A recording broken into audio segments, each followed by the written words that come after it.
قرآن کے اندر اللہ فرماتے ہیں یا ایھا الرسل کلوا من طیبات واعملوا صالحا. سارے نبیوں کی جماعت کو اللہ مخاطب کر رہے ہیں کہ اے انبیاء کی جماعت، حلال رزق کماؤ، حلال پاک مال کھاؤ، پھر کیا کرو؟ نیک عمل کرو.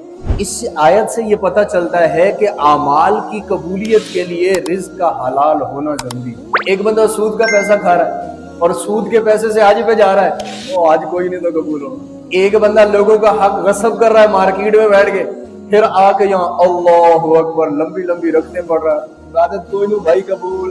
عبادات کی قبولیت کے لیے نمازوں کی، حج ہے، روزے ہے، جتنی بھی عبادات ہے، ان ساروں کی قبولیت کے لیے ایک چیز ضروری ہے کہ حلق سے اترنے والا نوالا حلال.